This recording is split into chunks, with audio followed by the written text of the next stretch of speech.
You know, some days look completely normal until one small moment tears everything open. This is the story of the day Sandra Bullock thought her career was over, and how, 10 minutes later, Keanu Reeves decided what his own soul was worth. The sun was brutal on the backlot that afternoon, turning the metal of the fake city street into something that smelled like hot pennies and gasoline. Smoke from controlled explosions hung in the air, drifting around half-destroyed cars and broken glass. Hundreds of people moved with headsets and clipboards and cameras. But in the middle of all that chaos, Sandra stood still, chest rising and falling, ears still ringing from the last take. Her white shirt was smeared with soot, her blazer torn at the sleeve, but what really shook was not her body. It was the quiet, familiar fear forming in her stomach. I pushed too far this time. They had just finished a massive stunt sequence. Fireballs, debris, extras running for their lives on cue. On the previous take, one of the younger stunt performers had slipped, landing closer to the explosion mark than planned. No one got hurt, but Sandra's heart had stopped. On the next setup, when the assistant director yelled, "Rolling," she had done something you're not supposed to do on a $100 million movie. She de-raised her hand, walked right into the middle of the frame, and said, "Hold on, we need to reset that mark. It's not safe." The pyrotechnics team had groaned, the director had gone stiff, and every minute after that had been money the studio did not want to spend. Now, as crew members hurried to clear debris, Sandra replayed it again and again in her head. Maybe she should have stayed quiet. Maybe she should have just trusted everyone else to handle it. Years in this business had taught her the unspoken rule: be pleasant, be quick, don't be a problem. There was a fine line between being professional and being labeled difficult, and women crossed it faster than anyone else.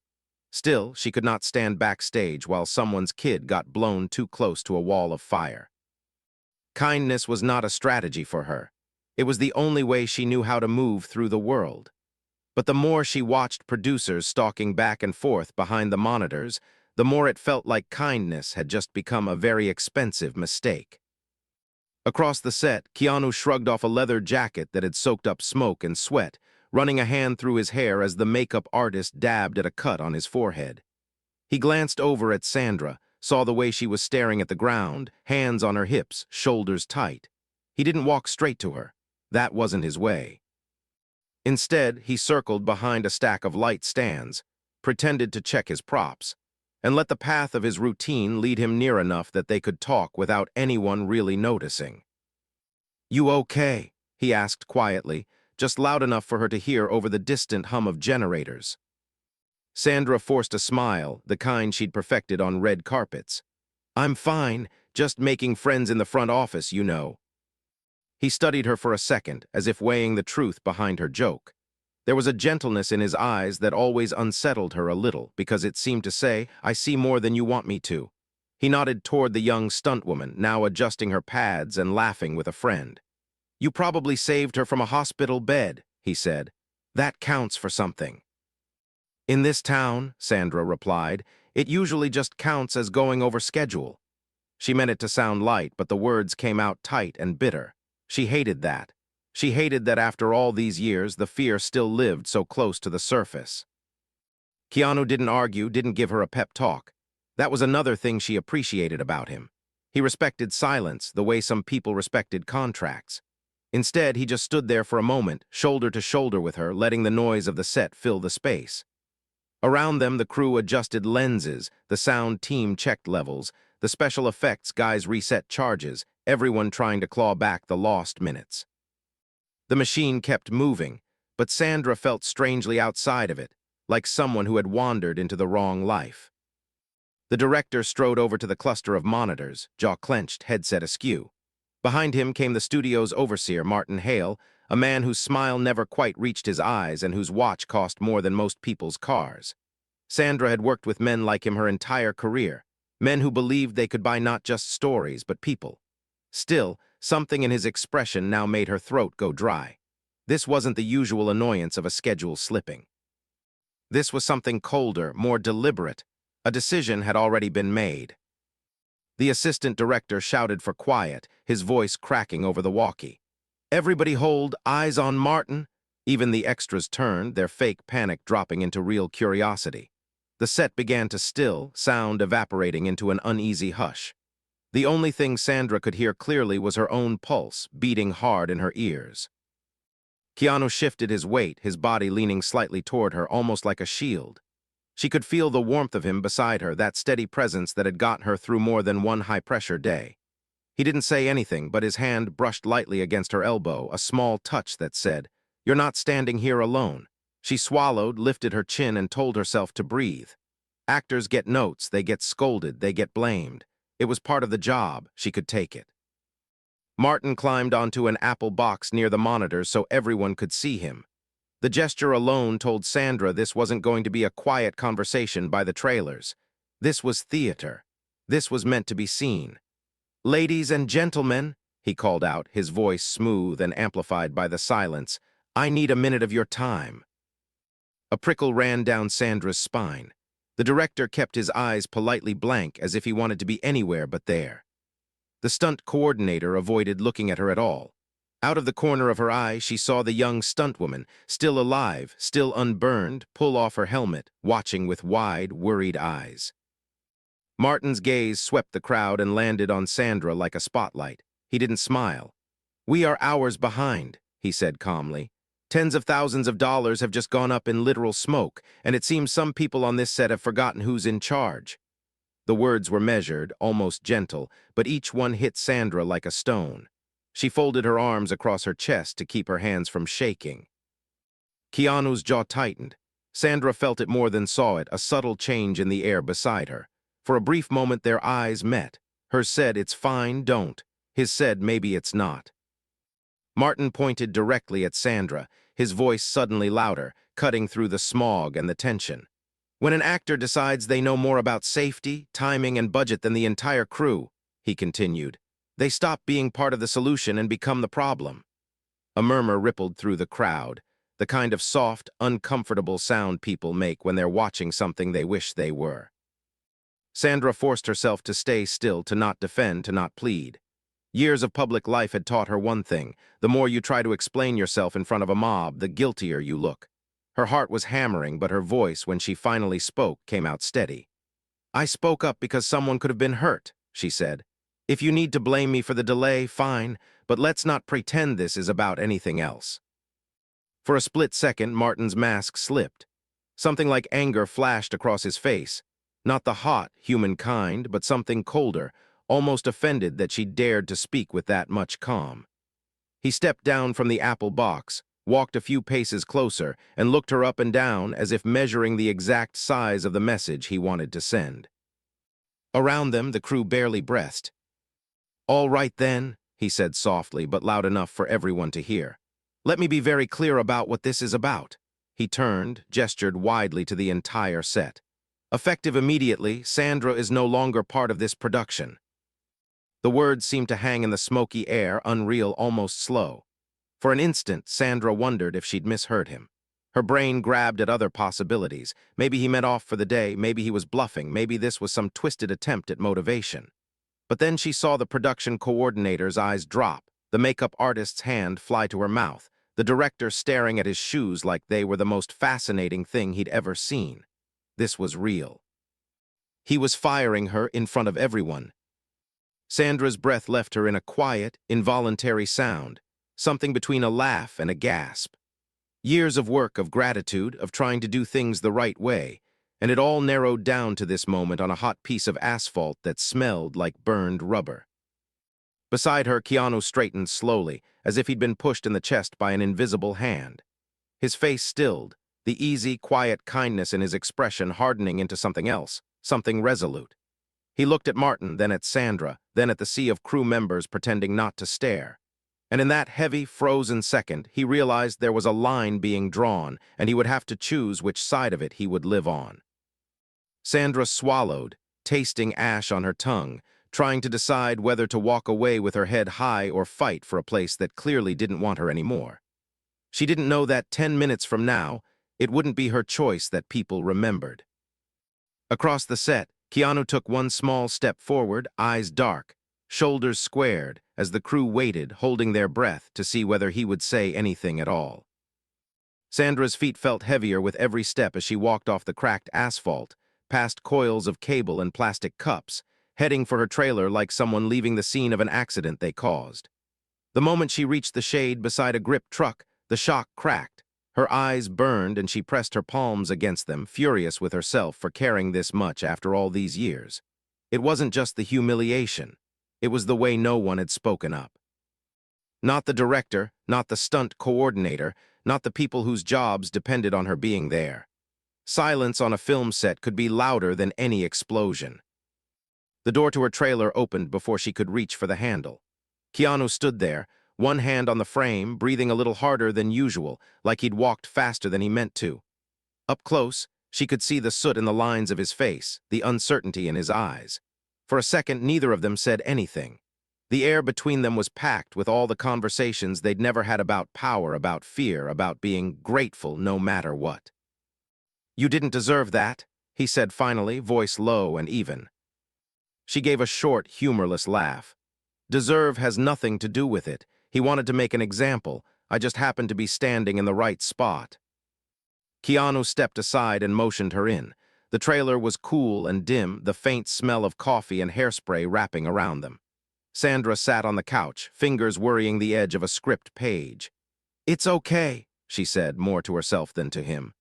"I've been scared of this day my whole career. Maybe it was always going to come." He leaned against the counter, arms crossed, watching her carefully. "You spoke up because it was dangerous," he said. "If that's what ends a career, maybe that career wasn't worth having." "That's easy for you to say," she snapped, then winced at her own tone. "Sorry, I just mean you're you. They don't fire you in public." Her voice broke on the last word, and she looked away, blinking hard. Keanu's jaw worked as he listened, the muscle in his cheek twitching. "They just tried," he said quietly. "They fired you in front of me, that's the same thing." He straightened, the decision forming in him like a storm cloud finding its shape. "I can't pretend I didn't see it." Sandra lifted her head, studying him. "What are you going to do?" she asked. He looked toward the door, toward the set where the crew still waited, stuck between money and conscience. "I don't know yet," he replied. "But I know what I can't do. I can't go back out there and act like this is normal." He reached for the doorknob, fingers curling around the metal with a quiet finality. Sandra watched him, heart thudding, as he opened the door and stepped back into the harsh daylight, walking toward a fight that could burn down more than just the set. The set felt different when Keanu returned, like the air pressure had changed. Conversations fell off mid-sentence as people noticed him crossing the cracked pavement, heading straight for the cluster of producers and department heads huddled by the monitors. Martin turned at the sound of his footsteps, annoyance ready on his face, then quickly rearranged it into something neutral. Leading men were supposed to be managed gently. "You're needed in makeup," Martin said, brisk and dismissive, as if nothing unusual had happened. "We're revising the shot list. We'll shoot your close-ups without her." Keanu stopped a few feet away, close enough that everyone nearby could hear him, far enough that there was no mistaking this for a private chat. "We're not shooting without her," he said, voice calm but unyielding. "You just fired the person who stopped an unsafe stunt. That's backwards." The director shifted uncomfortably, eyes darting to the ground. A script supervisor pretended to sort pages that were already in order. No one moved closer, but no one walked away either. The whole crew hung there, listening, grateful someone was finally saying what they'd been too scared to voice. Martin exhaled through his nose, patience thinning. "Keanu, I respect your loyalty," he said, "but this isn't your call. We have a schedule. We have a budget." She interfered. "That's the end of it." He leaned in slightly, lowering his voice just enough to sound like a threat wrapped in concern. "Don't do something you'll regret." Keanu's eyes didn't flinch. "I'd regret staying quiet a lot more than I'll regret this," he answered. "Sandra was right, and you punished her to scare everybody else. If that's how you want to run a set, you can do it without me." A ripple went through the crowd, heads lifting, shoulders straightening. Someone at the back whispered, "He's really doing it," like they were afraid saying it too loud might break the spell. The assistant director swallowed hard, his schedule just burst into flames, and nobody had even called action. Martin's smile finally vanished. "You walk off this film, you're in breach," he said, all polished civility gone. "You lose your fee, your back, and everything. You'll have a lawsuit that'll follow you for years. Think carefully." Keanu reached into his jacket and pulled out his copy of the contract, folded in thirds. He had kept it with him not out of paranoia, but as a quiet reminder of what he'd agreed to. Now, under the glare of the sun and the eyes of an entire crew, he unfolded the pages slowly. "I have thought carefully," he said. His fingers gripped the paper, knuckles pale. "And I'm not going to trade my conscience for a paycheck." A hush fell so complete that even the generators seemed to dim. As Martin stared, outrage blooming, Keanu raised the contract in both hands. The first rip of paper cut through the silence like a gunshot, every tear a choice carved into his future, while the crew watched, stunned, as their star calmly shredded the document that held millions of dollars and his supposed safety in place. Pieces of paper fluttered to the ground, catching small currents of hot air and drifting like ash from a fire that hadn't yet reached its full height. No one moved to pick them up. It felt almost sacred, those little scraps of legal promise lying in the dust. Keanu dropped the last piece, letting it fall from his fingers with a finality that made several people exhale at once, as if they'd been holding their breath for the whole length of the tier. Martin's face flushed an alarming shade, sweat beating at his temples. "You think you're a hero now?" he spat. "You just tanked a film, put hundreds of people out of work, and for what? Some stunt girl who would have been fine." At that, something inside Keanu went still. He didn't raise his voice. He just turned slightly so the young stuntwoman was in his peripheral vision, helmet dangling from her fingers, eyes wide and wet. "For her," he said. "For Sandra. For every person on this set who's been too afraid to say, this isn't right. If the cost of doing this movie is pretending that didn't happen, then the cost is too high." The stunt coordinator stepped forward before he could stop himself. "He's right," he said, surprising even his own department. "The mark was off. We were pushing it. She caught it. That's what a leader does." He jerked his chin in the direction where Sandra's trailer sat, just out of sight. "You don't fire that, you thank it." Murmurs rose now, no longer just whispers. A camera operator added, "We've been burning through setups without proper resets for days." A grip called out, "Half the crew's been saying the same thing at lunch." One by one, voices joined, not shouting, but steady, like people who had finally decided they were tired of swallowing their fear with their coffee. Martin spun in a slow circle, realizing the room he'd controlled a few minutes ago was shifting under his feet. "Enough," he barked. "Anyone who wants to keep their job, get back to work. We can replace actors. We can replace crew. But we will finish this movie without drama." No one moved. Keanu glanced at the director, the man caught in the crossfire. Their eyes met, and for a moment the weight of 30 years of compromise bent the director's shoulders. Then he took off his headset, the foam pads leaving pale impressions on his skin.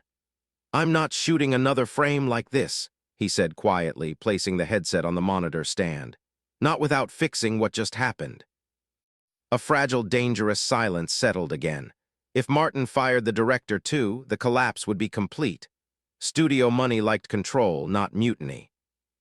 Martin opened his mouth, then stopped as his phone buzzed urgently in his hand. He glanced at the screen, frown deepening. Studio headquarters. Of course, word was already spreading. Assistants texted, unit publicists panicked. Somebody somewhere had sent a quiet message up the chain. Your star just tore up his contract on camera. He stepped away to answer, voice low and heated. Keanu remained where he was, surrounded now by a ring of crew members who had, without planning, taken a slow step closer to him. There was fear in their eyes, but also something else. Relief, like after the first crack of thunder finally breaks a suffocating heat. "You realize they might shut us down," the assistant director murmured to Keanu, torn between admiration and dread.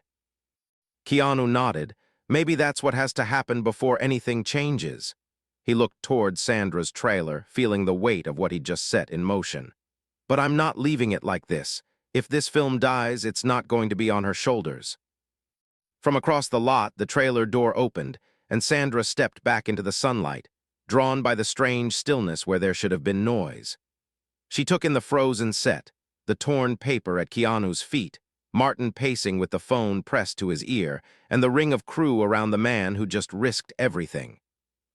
Her heart lurched. Whatever conversation was happening on the other end of that phone would decide too many lives at once. For the first time that day, the fear in her chest shifted into something sharper, more dangerous. A question she had never truly asked herself until now. If they gave her this job back under these same people, would she even want it? As she walked toward the center of the storm, Martin turned, phone still in hand, eyes burning with a mix of fury and calculation, ready to deliver the studio's verdict. The studio executive's voice on the other end of the call crackled faintly, but the authority in it was unmistakable. "Calm down, Martin," it said. "We've already seen the footage. Half the crew's texts are on my screen. This is a disaster, and not because we're behind schedule." Martin's jaw tightened. He glanced toward Keanu and the watching crew, lowering his voice further. "We have him over a barrel," he hissed. "He tore up his contract. We can bury him in litigation." There was a brief pause, then a sigh heavy with boardroom fatigue. "Or," the executive replied, "we can listen to the man whose face is on all our posters, who just publicly took a stand for safety and decency. In case you haven't noticed, audiences care about that now. We're not in the 90s anymore." Martin's eyes narrowed. "So what, you're taking his side?" "Right now I'm taking the side of the movie," the executive said. "And the movie does not survive a public war with Keanu Reeves over firing Sandra Bullock for trying to keep someone from getting hurt. We've run the numbers. We've read the room. If we double down on this, it's not their careers on the line. It's yours." The color drained from Martin's face. "You can't be serious."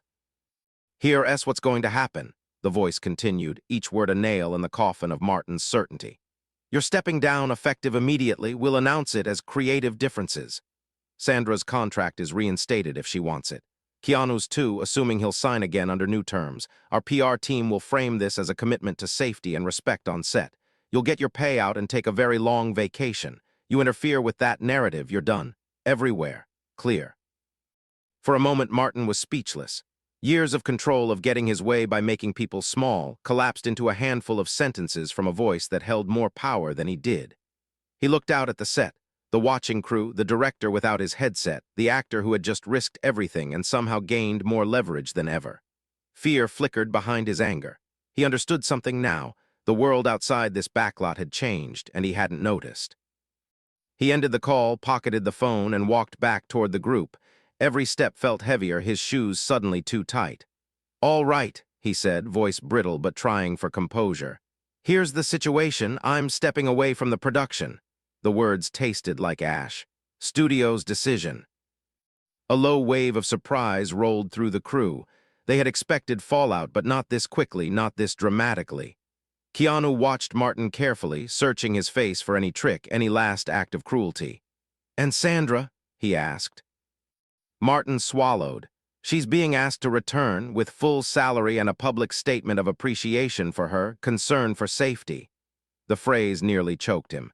"If she wants it." The stuntwoman let out a breath she hadn't realized she'd been holding. The director closed his eyes briefly, relief softening the lines in his forehead. Around them, you could feel something unclench, a collective exhale of people who'd been braced for the blow and hadn't expected the shield. Sandra stopped a few paces away, having heard enough to piece things together.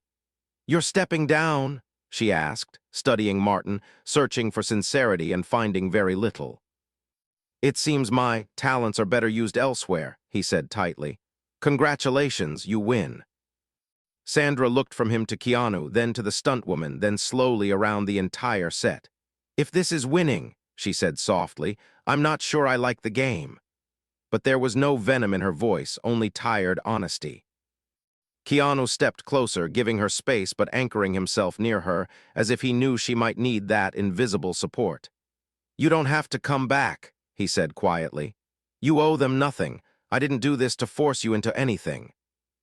A murmur of curiosity stirred the group again. If she walked away now, it would be a different kind of statement, one that might burn even hotter. If she stayed, she could shape what came next from the inside. The decision hovered in front of her like a doorway only she could step through. Sandra looked down at the charred asphalt, at the scraps of contract by Keanu's boots, at the distant black smudge of smoke still rising from the last explosion. This wasn't just about a job.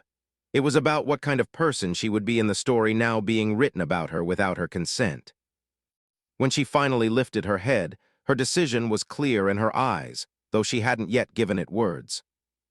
Sandra walked slowly to the center of the set, the place where just an hour earlier she'd been publicly stripped of her job. She turned to face the crew, the stunt team, the background actors still in their scorched costumes. Her hands trembled slightly, but her voice, when she spoke, carried clean and steady across the cracked pavement. "I'm not going to pretend this didn't happen," she said. "I got fired today for asking that someone not get hurt. You all watched it, you felt it, and then you watched him." She nodded toward Keanu. "Risk everything to say that wasn't okay. I can walk away. I have enough money, enough films behind me, but most of you don't have that safety net. You need this job." A few heads bobbed subtly, eyes shining with a mix of gratitude and shame. She saw grips, camera assistants, production assistants who'd slept 4 hours a night all week. People who didn't have the luxury of turning down work on principle. "So here's what I'm going to do," Sandra continued. "I'm coming back, not because I forgive what happened, but because I want to help fix it. I want to finish this movie with a new promise. Nobody here is going to be punished for speaking up when something's wrong. Not on my watch, not while my name is on the poster." Applause rose, hesitant at first, then stronger, rolling across the set. It wasn't the wild cheering of a fan convention. It was something deeper, more grateful. The sound of people who had been afraid for too long and suddenly saw a different way to be. Keanu watched her, something soft and fierce in his expression. When the noise eased, he stepped forward, addressing the crew with the same quiet conviction that had started all of this. "I didn't tear up that contract to play the hero," he said. "I did it because I couldn't live with myself if I stayed silent. I grew up with people who believed your work is only worth something if you can look in the mirror when it's done. I'd rather do a smaller movie with the right people than a giant one built on fear." He looked toward where Martin stood on the edge of the crowd, already separate, already fading from the story. "Some careers end with a big announcement," he added. "Others end the day people realize they don't have to be afraid of you anymore." Months later, at the film's premiere, the red carpet glowed under camera flashes, but the energy around Sandra and Keanu felt different. Reporters didn't just ask about box office projections or on-set pranks. They asked about the day everything went sideways. They asked what it felt like to choose principle over comfort. The studio's official lines celebrated their commitment to safety and collaboration. But the truth lived in the unedited footage that had quietly leaked. A woman being fired for speaking up, and a man calmly destroying his own golden parachute. In interviews, Keanu only ever shrugged, uncomfortable with the word brave. "I just didn't want to lie to myself," he would say. "Sometimes the only thing you really own is the line you won't cross." Sandra, for her part, stopped telling the usual polished anecdotes about crazy days on set. Instead, she talked about the stuntwoman who stayed uninjured, who went on to double for bigger roles, who now trained others to speak up about their own safety. She talked about the quiet messages from young actors and crew members who said, "Because of what you did, my set is different." As for Martin, his name slipped away from the center of things. A few whispered stories, a couple of quietly shelved projects, and then nothing. Hollywood moved on, as it always does, but this time it moved in a slightly better direction. The producers who had once pointed to him as an example of how to run a tough set now pointed to this story as a cautionary tale instead. Treat people like they're replaceable, and one day the people you need most will decide you aren't worth keeping either. On a quieter night, long after the premiere buzz had faded, Sandra and Keanu sat on the back steps of a soundstage, sharing a thermos of coffee and the comfortable silence of people who had been through a storm together. The air smelled like sawdust and paint instead of smoke. Somewhere inside, a crew was building a new world for another story. "You know," Sandra said, staring up at the scaffolded lights, "for a minute I really thought that was it, that my career was over." Keanu considered this, hands wrapped around the warm metal cup.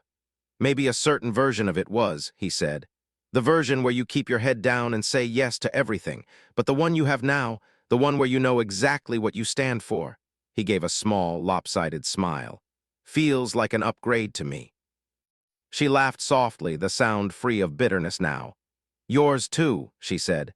"You didn't just keep your career, you changed what it means for the rest of us." He shook his head, gaze drifting toward the dark shape of the soundstage doors. "We all did that," he replied. "You, me, the stunt team, the crew who didn't move when they were told to. Kindness is a team sport, courage too." The night wrapped around them, quiet and full. Somewhere far away, another set was starting another day with new rules, written not in legal language, but in the memory of what had happened here. Two actors, one terrible moment, and a choice that turned fear into a line no one ever wanted to cross again. And in that simple, fragile truth lived the real ending. Not the fall of a few powerful careers, but the beginning of 100 braver ones.